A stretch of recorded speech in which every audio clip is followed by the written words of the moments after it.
Hello, everyone. It's Shane Kanto, your Wasteland reviewer, and welcome to Wasteland Talks, my weekly talk show where I talk about whatever the hell I want.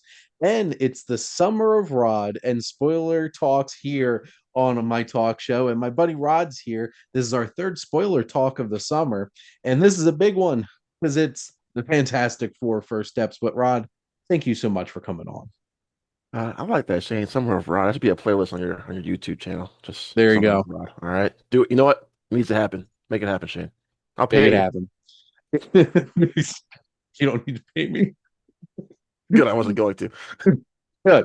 Um, Now this one makes a lot more sense than a spoiler talk. Yes, it The first does. one was Materialist, which was a great film and was a great conversation. But the Supermans and the Fantastic Fours, these are the things that we don't want to get spoiled, which is why I have a rule for myself that I have to watch a Marvel movie on opening night because I will not allow the internet to ruin it for me. So, but we have the Fantastic Four here forced to balance their roles as heroes with the strengths of their family bond. The Fantastic Four must defend Earth from a ravenous space god called Galactus and his enigmatic herald, the Silver Surfer. That's about as basic of a synopsis as you can get without spoiling anything. So, Yeah, pretty much. but Rod, I guess let's kind of go through the film and kind of tackle this. So we're started off with Fantastic Four have already been a team and everything for years, but we get a fun little television special that Yes. catches up the audience to all of this stuff. What were your thoughts on how that was a way of introducing everything?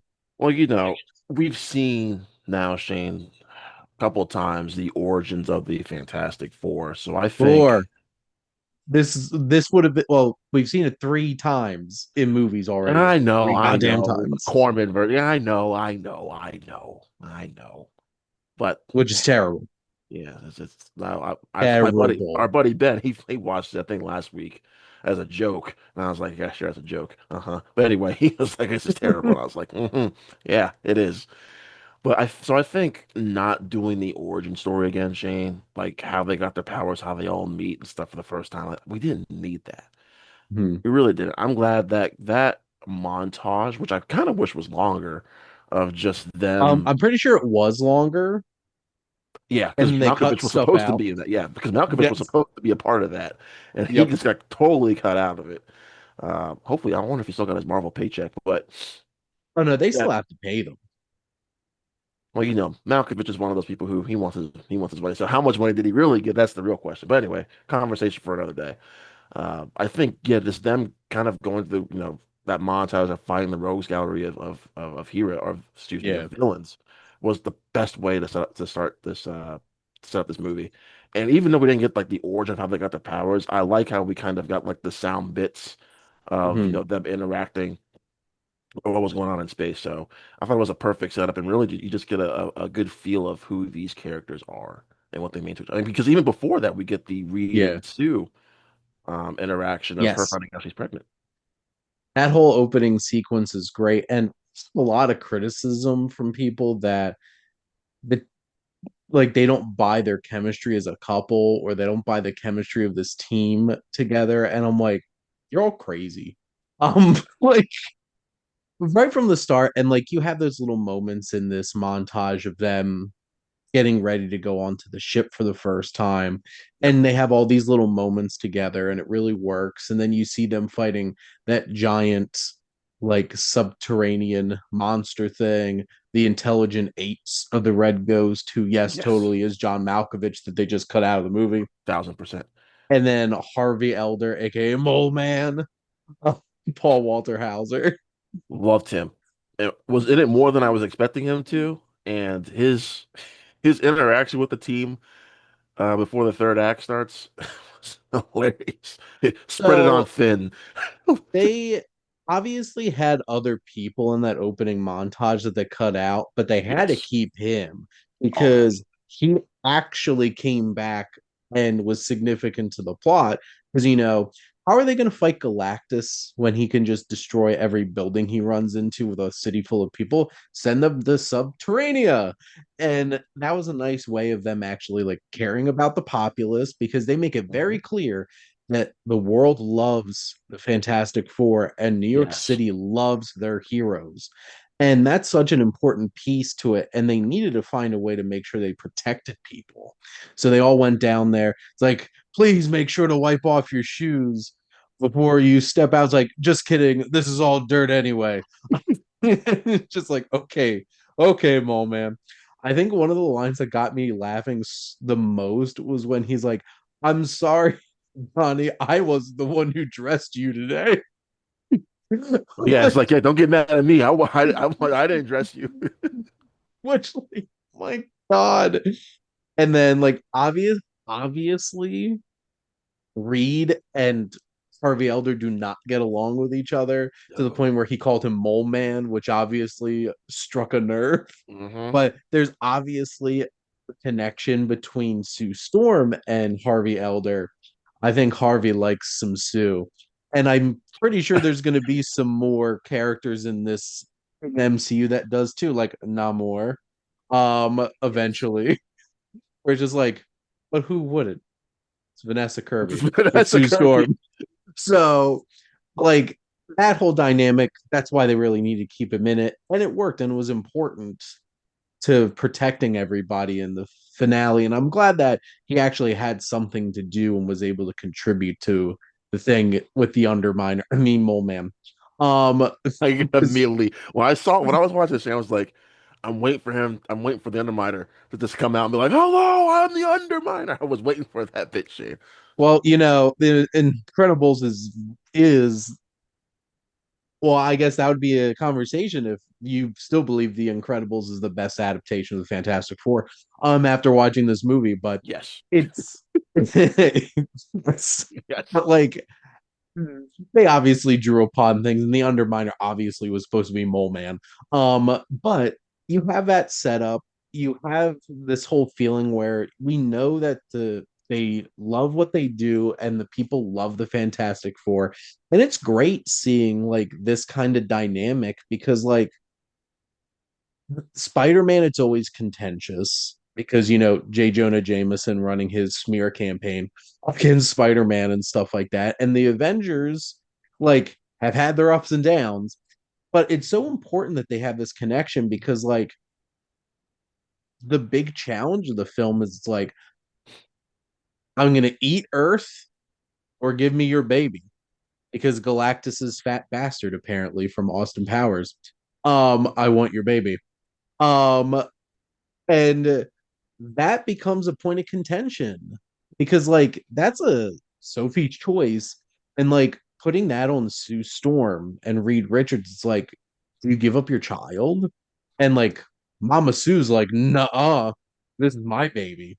And I love that moment where she actually went out and confronted the crowd and everything in that moment. That there's so many directors who would have made that moment so cheesy and corny. Mhm, Well, because of the way the film's written, just the context of the scene, Vanessa's acting.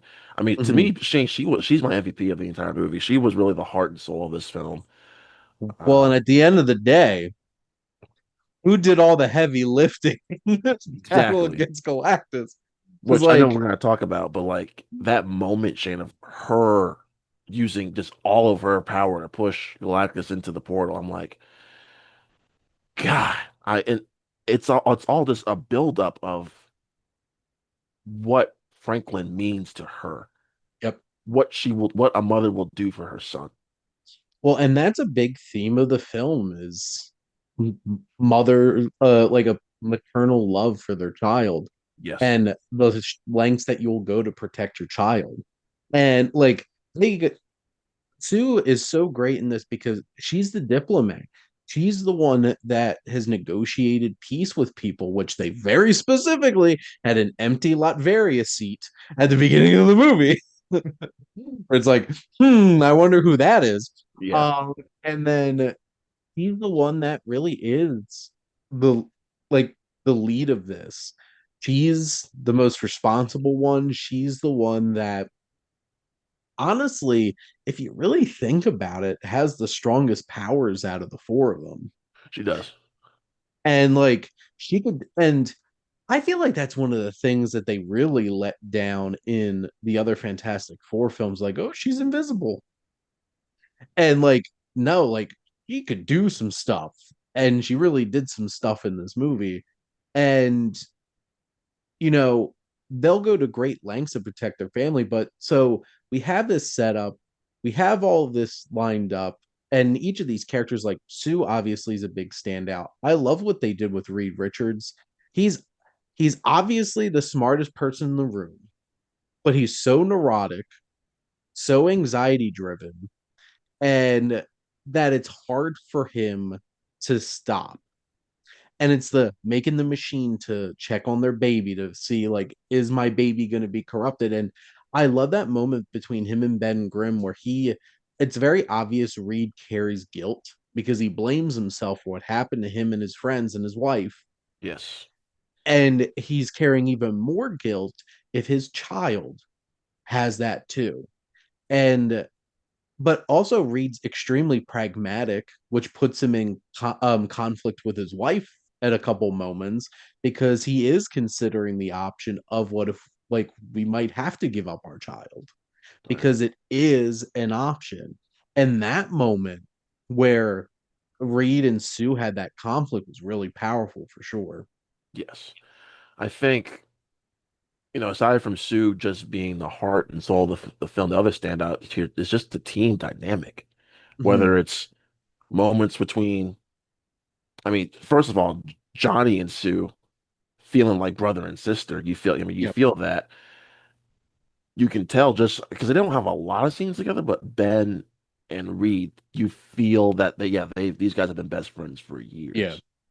And I also like how Ben has come to terms with who he is, but he still has those moments of like, man, I wish I could still have my old life back. One of my biggest criticisms of the film is that I wish that like this movie could have if it had been like even 15 minutes longer to Yeah, flesh out a few things. Like I really wanted them to flesh out the dynamic between him and Natasha Leone, like she, her character. she was Because wasted this like movie. Just I don't even know why she was in it. and like they hint and flirt at like she could be something in Ben's life, and they just really don't flesh that out enough at all. And that's probably my biggest frustration with the film. But like I love Ben because he's the he's the rock for everybody. He's the one that holds it together. Yes, And you can tell that he's Reed's rock and grounding him. And what's so fascinating to me about how this story all comes together is Reed Richards is so smart that he could always figure out a problem. This whole entire film's about an unsolvable problem because Galactus is an unsolvable problem yes, he is. because you can't just defeat Galactus. Nope. So what do you do? And that's what's so interesting watching Reed throughout this whole entire film struggle so much because he doesn't know what to do. And that press conference when they get back from that confrontation with Galactus, and he's like, I don't know. That's the first, I feel like that's like the first time in his life where he doesn't know what to do. All right, so I can't remember where I've seen that lady from. I guess she kind of acts as like their assistant. I remember the black lady. He's the therapist in Ted Lasso, Thank you. Okay, I'm like, where have I seen her before? but she's basically barely used. Sarah Niles is barely Yes, used in she's this. barely She's used. also However, in F1 yes, earlier as the this year mother, because she's the she's used a mom. lot better in that movie than she is here. Uh, Yes. but no, she's having a good year. So Yes. on that press conference, she should have just been like, "No, don't even go talk to the public. Just go upstairs. Do not go talk to the Reed public. should never have said No, anything. or have But somebody else go up there and talk. Not Reed though. But like, yeah, Reed should not be the one to talk to people. No. Out of the four of them, he should not be the one. And that proof like Sue's the one that really is the face of the Fantastic Four because why put the socially awkward, basically autistic scientist guy out there in the front of people because he's Yes. definitely autistic Oh coded yeah. like heavily.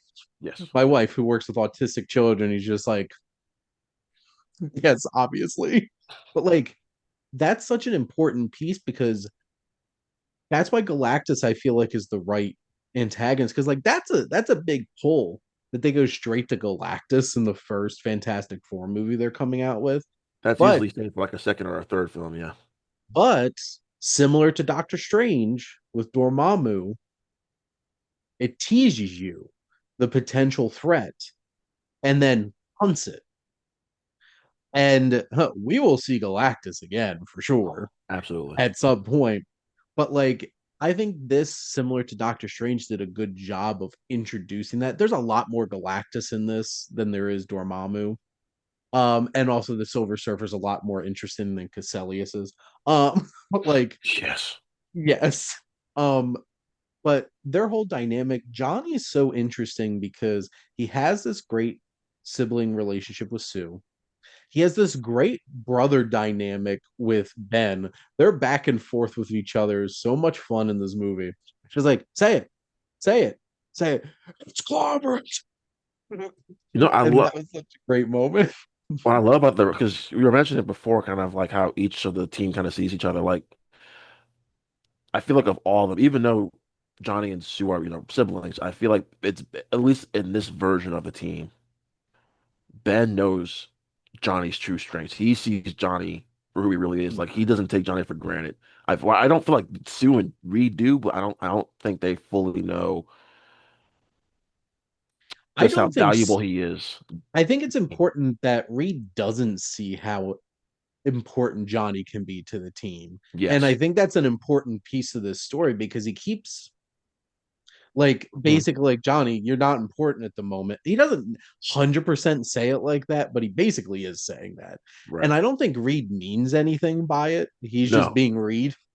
But like he's basically saying that. And that's why I think it's so important that he has this connection with Shalabal, the Silver Surfer, and why he goes through like he doesn't include Reed because Reed could probably, do his science stuff and figure out all those translations. He takes the time. Johnny takes the time to translate all that, build that connection with the Silver Surfer, Yes. and why it's such an important payoff that the honestly at the very end of the movie, why they take out Galactus is because the Silver Surfer has to help, and the only reason the Silver Surfer helped was because of Johnny. Because you wonder after they have that emotional conversation in the city, it's like, okay, where is she? Where is she flying off to? Where she's not coming back, and then of course she comes back to help the team. But we saw Silver Surfer. Rise of the Silver Surfer was it's not a good movie. It's not. But I did think what they did with Silver Surfer in that movie was cool, and probably one Yeah. of the probably one of the only good things about that movie. But Mm-hmm. what they do with Shalamal here, because it's a different Fantastic Four. It's fantastic. It's a different Silver Surfer in this Correct. movie. And I was like, are we not gonna get any more screens? Like, cause like she's used, here and there, but that conversation she has with Johnny after she's done destroying all the bridges, I was like, okay, now I'm on board. If that Disney Plus special actually happens with her, which it's up in the air right now, Yeah. I would be on board because Julia Well, Garner and kills it. yeah, and she's a fantastic actor. And she sells that scene emotionally so well. But it's so significant because what I really appreciate about this film is on the surface, the antagonists probably aren't what most would go to and say these are the deepest antagonists in a Right. Marvel movie. But they are so key to the story because one, the Silver Surfer represents the choice that Sue refuses to make Yes. because Shalabal sacrificed herself to save her planet. But that's the issue. That's not what this story is. And that's what the difference is because Franklin can't speak for himself. No. It's his mother, it's his father, especially his mother, that has to protect him. And they make a comment that, like, if Franklin was an adult, he would probably make the decision to sacrifice himself to save this planet. But he's not an adult, he's a baby. Right. And But the thing is, this Shalabal is the other option. What's this life that Franklin would potentially have?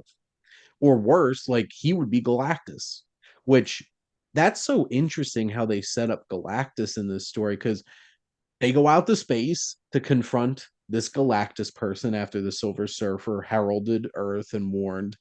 And, you know, the worst thing that Rise of the Silver Surfer did was make Galactus a goddamn cloud.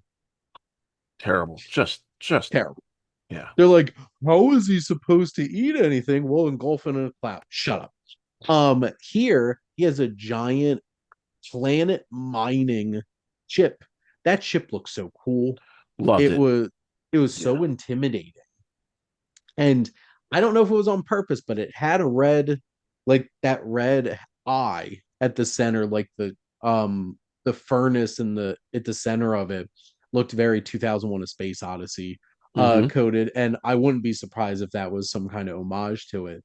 But then we get into the ship, and it's a giant mining ship that's breaking down the planet and turning it molten and just feeding it through cables. Basically, Galactus has giant feeding tubes that go into his back, and then they show him. And Galactus is enormous. Like when they showed, like when his eyes glowed, and you just realized how big he is. I'm just like, I was floored. And Ralph Ineson was 100% the best casting with his timbre and his voice that just makes him feel that much more immense too. So we've seen Shane before, like a lot of great villain introductions in the MCU, whether it's a Killmonger or a Thanos, who I still think is probably the best introduction for like a Mm, villain in the movie. Um, this is probably my second favorite villain introduction of the entire MCU because I want to say a lot of this movie relies on his, presence, but you really need this to work, especially after that fart cloud, pun intended, we got in yep. Rise of Silver Surfer. And what helps is even before this, like the team, I wouldn't say they're really cocky, but they got a little cocky. Like, yeah, huh, this Galactus, who is this guy? Yeah, we can just punch him. And even Reed's like, if he's just some guy on a ship, yeah, you can punch him. He is a guy in a ship, but He's a not the big kind guy of on a guy they ship. thought he would be. Yeah. And so just when you see, like you said, the eyes glow, the way he slowly moves. I don't know why I thought of this, Shane, but when I saw him kind of like, slowly moving, how giant he was, I thought of Godzilla minus one a little bit, Mhm. and just of how intimidating of a threat that version of Godzilla was. Well, because Galactus is a kaiju in all intents and purposes. Yeah, He's a massive entity. right. And I know there was a lot of like he's obviously smaller than the Celestials because like when There's no Ashram way to shows make up in Eternals and can like literally go in and just like yoink off right. the planet. But you get backstory. And when he says, I was a man like you, and I'm like, interesting. And then he Yeah. has this curse. And here's the thing Galactus doesn't need to be deep. You No, don't he need doesn't. this complex backstory. He is literally an unstoppable entity. And that's all you need for this story because it all goes back to the Fantastic Four have never, and specifically Reed Richards, have never not been able to figure out how to defeat something. And you can't defeat Galactus in the traditional sense of what we would expect, like a villain gets defeated by the hero at the end, Right. because he is a massive, just unrelenting hunger, and he is a force beyond what we can comprehend. And the fact that like he is so massive and terrifying, and then you didn't need anything extra, but then when he's like, I want your child, so then I can pass this curse on to him, and I can just, go chill like Thanos at the end of Infinity War. That adds a whole other layer to the story. And he reminds me of Ego, the living planet. Yes. because later in the film, in the climax, when he's like, clever little bugs, Oh, he does not see them as anything else than insects. Because how could he? Like, to be frank, like, how could an entity that big and powerful and unstoppable be threatened by anything? And that's the exact point. And that's why it makes that climax so important. But like that confrontation on the ship, I'm like, this is a whole new ball game. yes. Yeah, And absolutely. well, I was gonna Go ahead. say too that just that, you know, that conversation he's having with the team. I had never been more scared for like Marvel heroes before in a while. Not until that moment of like just that pure fear. And the cast does such a great job of selling that fear to the audience of like, oh shit, yeah, we really, yeah, we're this is no mole man here. No, no, no, no, no, no, no. No, no. Yeah. This is not something they were prepared for. Who could Mm-mm. be prepared for that? Like, there's few heroes in the Marvel Cinematic Universe that would see Galactus and be like, I can take him. Like Thor would think that he could, probably. I could Well, I go mean, toe to toe. Thor in his own way has already taken on a galactic-sized being in Surtur in Yep. Ragnarok. So, but I mean, even he couldn't beat Surtur though. He had to No. let him destroy Asgard. So, Well, and that's the thing. It Galactus is a very similar kind of force. And like maybe Captain Marvel and like I don't know. outs I don't know. like she would at least try to like I can't there's well, the Hulk regular Hulk would just run and start punching. Um but Yeah. like it's one of those kinds of things where this is such an unexpected antagonist, and which is why when Galactus comes back later, he's gonna be a like a Thanos or I guess Doom now level antagonist that's gonna have to bring the whole MCU together. Well, think about it, because I thought about this too, and I was talking about this with my cousin.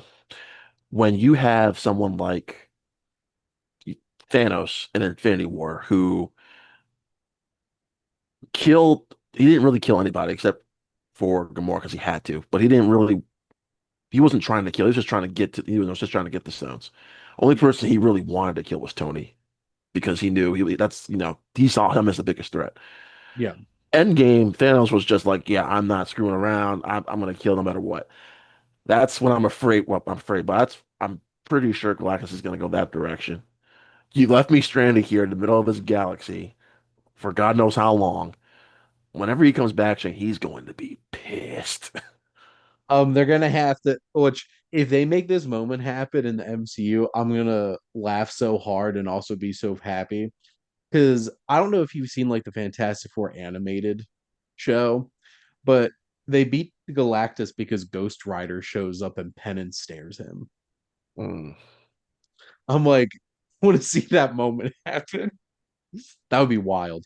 But like Galactus is gonna come back, whether it's the next phase villain or if they choose like a big like if they're gonna focus on the X-Men, I don't know if they'll do Apocalypse Uh, or I, not. oh God. Well, if they do Apocalypse, it's just anything better than what we got in 2016, please.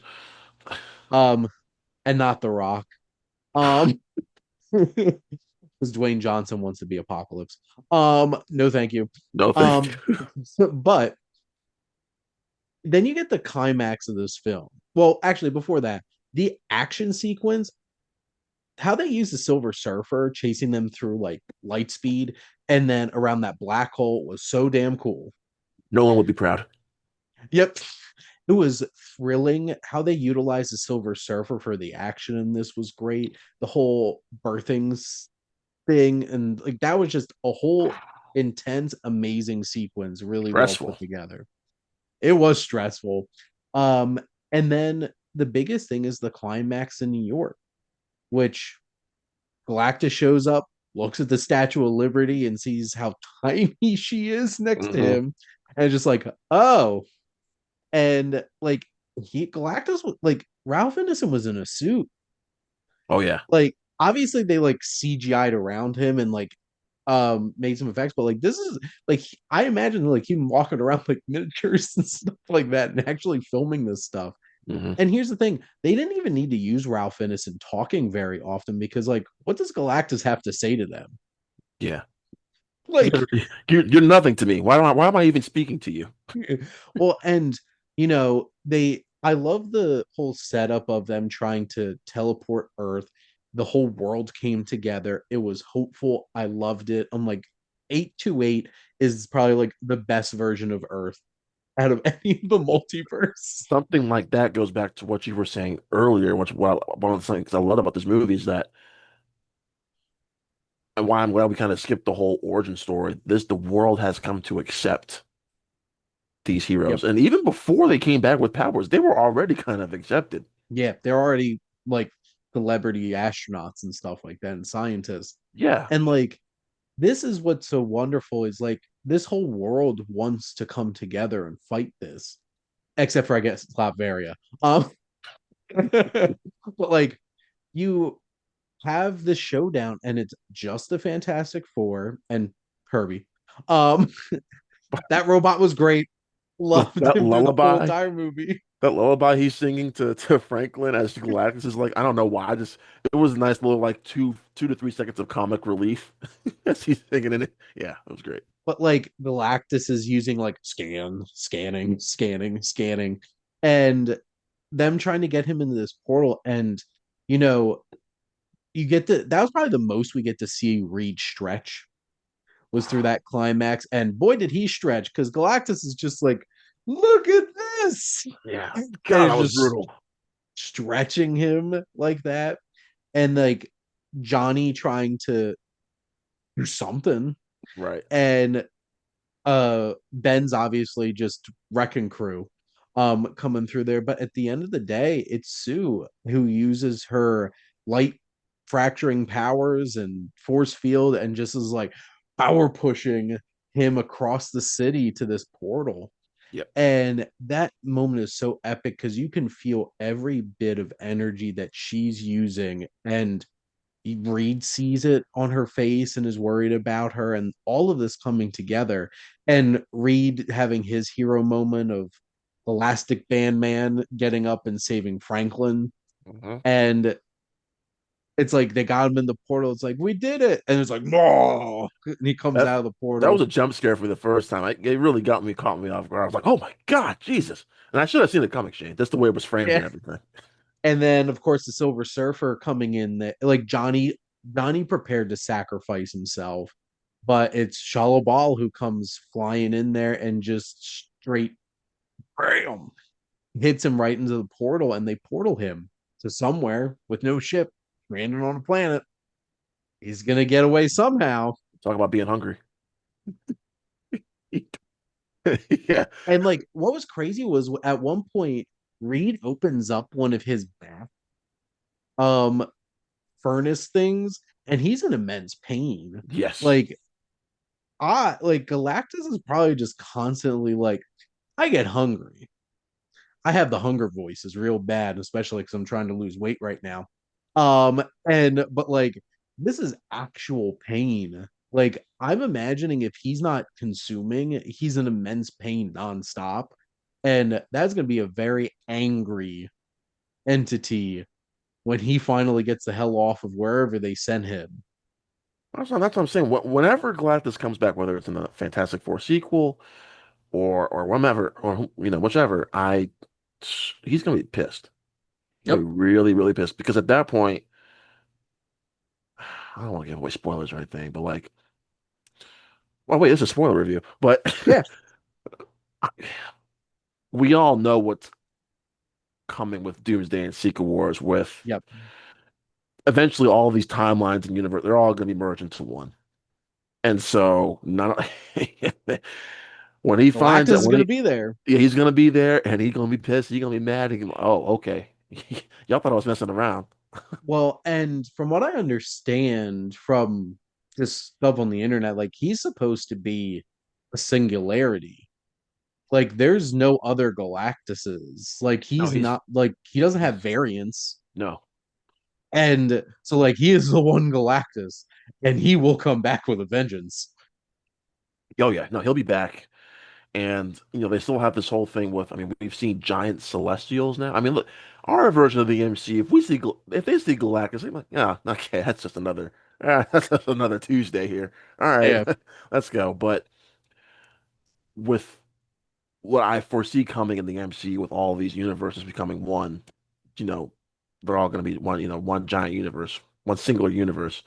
Well, and I Whomever our wonder. heroes are going to be outside the Fantastic Four and the X, whichever version of the X-Men we get. What are the Avengers like? Who's going to be able to stop this guy? Ghost Rider, 100%. Oh There you yeah, go. my bad, my bad, my bad. You're right. Which is so wild in that cartoon. He just comes rolling up out of nowhere on his motorcycle, and Penance stares, and Galactus just like, oh, and just falls down. And just like, damn, beat him in 2 seconds. But like, it's it's gonna be wild with what they have planned because like scale wise, like Galactus isn't even the most, and like there's still Celestials out there. Whatever the hell they do with them post Eternals not doing as well as they wanted, and like Yeah, how are they gonna come back and stuff like that. I know Kevin Feige just said that some characters from Phase 4 and 5 just aren't gonna come back, and I'm like, please don't just write off the Eternals like that. I'm hoping he's not talking about them. I think what he because he even acknowledged with that statement like yeah we grew the universe too big, so we're gonna have to get rid of some stuff. Yeah, Uh, like they could ignore the scrolls. We don't need to like we don't need Amelia Clark's character back. We could just ignore her. she's gonna Um she's gonna be she's gone. we They're gonna don't hide her need to off somewhere. She's gonna be gone. Yeah. yeah, we don't need to worry about her in the MCU anymore. My Secret Invasion. But like one of those kinds of things where they don't defeat Galactus, but they portal him somewhere else so he's not their problem for a long time. Yes. And that's a great moment. And then Sue's dead. And then Franklin brings her back to life. I'm not gonna lie. For about maybe 5 seconds, Shane, I was like, "Oh my God, Matt Chapman's actually gonna kill him. We're gonna have to deal with like a multiverse or something." I don't know. I and then as soon I was like, "Oh wait, Franklin is gonna be the one to bring her back." And yeah, You have that moment, and then you realize just how powerful this child is. And you're just like, oh dang. well, Marvel did a lot with that scene of like, okay, so as soon as Franklin was born, okay, clearly here's one of our MacGuffins for Avengers Doomsday is gonna be Franklin.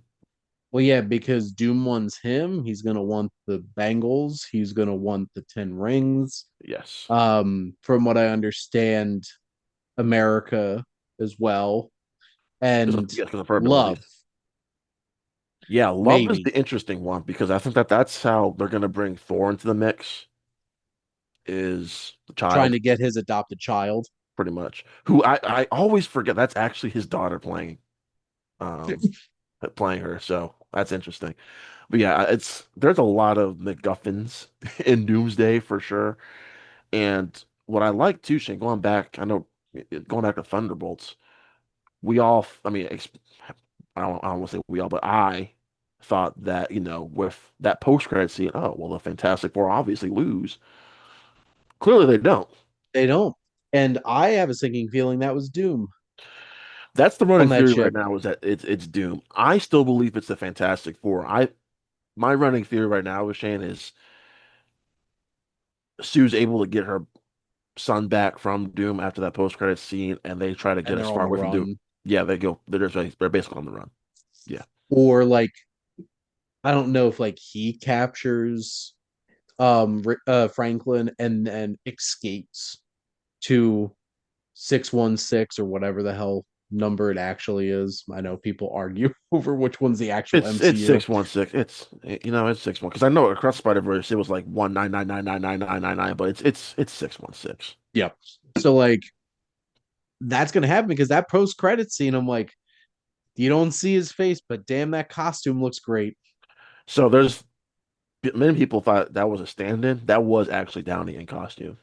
They just didn't want to show his face, which I think was a smart move. You want to Well, wait for that because reveal. I'm pretty sure that's going to be a scene in Doomsday, probably. Both that and the Thunderbolts post credits, I think are actually. I was talking about that with Zach actually. Like both those scenes are actually scenes from Doomsday, 1000%. They were directed by the Russos. I'm Yes, pretty sure they were just. It's like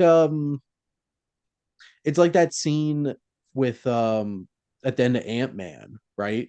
the Where Civil they War had scene. a literal scene from Civil War to put in there.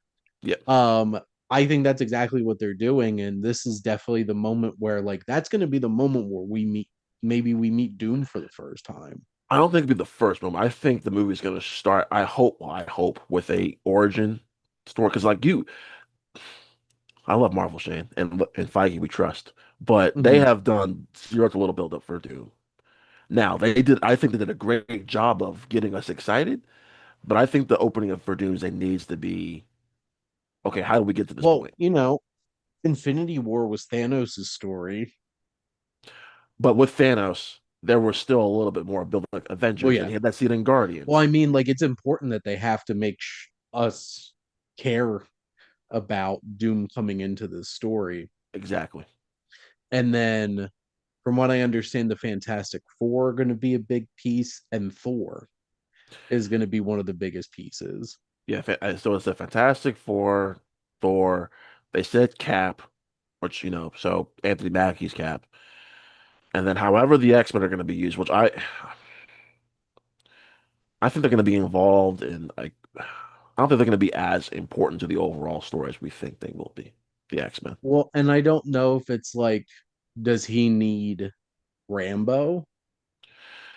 Is that how it gets to that situation? Well, because you think there. I mean, listen, I can imagine so because if you go, I mean, I know we're getting deep into like MCU lore, but the longer a person stays in the universe that's not theirs, incursions start to happen. So Doom's probably like that's probably how we get transported to that Earth, which I think is 838. Is Monica's there? They probably see incursions starting to happen.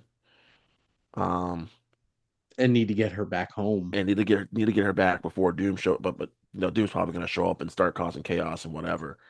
But then also don't forget the other MacGuffin. There's a Loki situation we got to deal with too now because Loki's at the end of time keeping the multiverse together. Well, and I'm pretty sure Doom's going to show up there. So the running theory right now is there's going to be a fraction of the Avengers that go protect Loki, which I'm sure that's probably going to be Thor. Is probably going to be part of that team. And then there's a fraction of the Avengers that are going to stay on our main timeline, the MCU timeline, and then probably another fraction that go save Monica. So I think there's going to be three different factions of heroes doing different things, sort of like what we've seen in Infinity War and Endgame. Yeah, so much. And all I have to say is they better not underplay Doom. Like if he's supposed to be the big bad of this, he better not be like zappy zappy, Well, listen, if they're paying Robert Downey like Jr. in the this, Fantastic Four movies. Robert's getting paid a lot of money for Doomsday and Secret Wars. Yeah, they're gonna use it because Well, I'm like they pretty need sure to there's gonna make be him another a big enough threat to feel like Thanos level I threat. I I don't I think we're gonna see more than one Doom show up in this movie. Interesting. I think we will see at least two other variants of Doom. And probably I'm not saying it's a guarantee, but I wouldn't be surprised if we saw another Tony Stark. Him playing Tony Stark again. I wouldn't. It's gonna be wild. And we I mean, gotta wait a year and a half. it's gonna be wild. It's gonna be. I have never been this nervous for an Avengers movie, Shane, because they haven't done the build up necessary to really. But, what I will say this though, this last like year of Marvel content has gotten me. It's. I think it's gotten the public's interest back in for a Doomsday for where they need it to be to the point where I think if we get some bad Disney Plus shows, it won't harm the brand as much. It won't. Well, I, unfortunately, I don't think a lot of people are watching them. they aren't. So, They aren't. like, I'll be watching Eye of Wakanda in a couple weeks. Friday. Um, This Friday, the oh yeah, first. Yeah. it's August. It'll be August as we're recording this. Um, but honestly, there was a few things that I like. I wish this film was long, a little bit longer, and they fleshed out a few things. But overall, this was a really efficient, really well put together script, a great team, fantastic action. I really, really liked this a lot and came very close to loving this movie a lot. And it made me hopeful between this and Thunderbolts getting things on the right track. Let's do it. So I think for myself, Shane, I went into this with some hesitation still because we had seen bad Fantastic Four movies. We've seen all bad Fantastic movies. Yeah, that's true. All we've got is bad. I mean, to the point where we are literally saying The Incredibles is the best Fantastic Four movie, and it still is. Yes. That being said, this is not a perfect movie, but this was a perfect MCU movie for myself. I think what this they got the job done because I've seen some complaints, Shane, of like we needed more. This movie needed more action. All that stuff. I don't think this movie needed any more action. I think if anything, maybe some more character interactions between a couple people, maybe. But what the job of this movie was is get you on board with this team. We really need you to care about them. We need you to care about the baby because they're going to be important for the future of the MCU. And on that, this is one of Marvel's most emotional films, Shane. Mhm. This is a great family drama. That's what this Yeah. movie is. It is a Yep. family drama with four fantastic leads. It's Fantastic yeah, I know Four. pun not intended, but mission accomplished. They did it. They made a I don't want to use the word masterful because I do have like issues here and there, but I love this movie, Shane. It's my second favorite film of the year. I adore it. Awesome. I adore it. And that score. Where would you place this score, Shane, in the MCU? Like it's top five for me for sure. I think so. My obvious number one is Alan Silvestri's work with Infinity War and Endgame. Yeah, I think it's my number one still.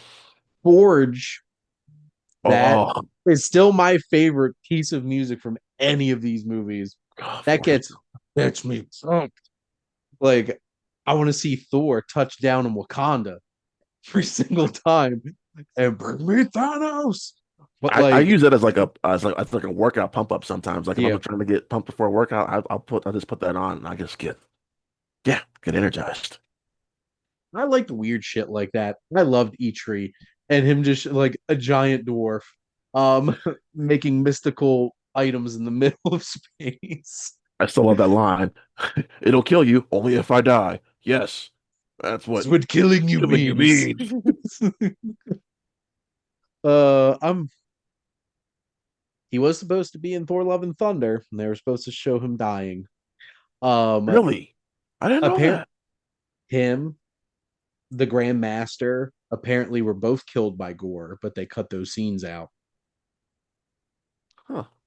That's right. Goldblum was supposed to be in this movie in Love and Thunder. That's right. That's right. I It's didn't know about Ichi though. because Okay. they they cut out all of the Gore butchering, basically, which I still Let have me fun ask you with that this. movie.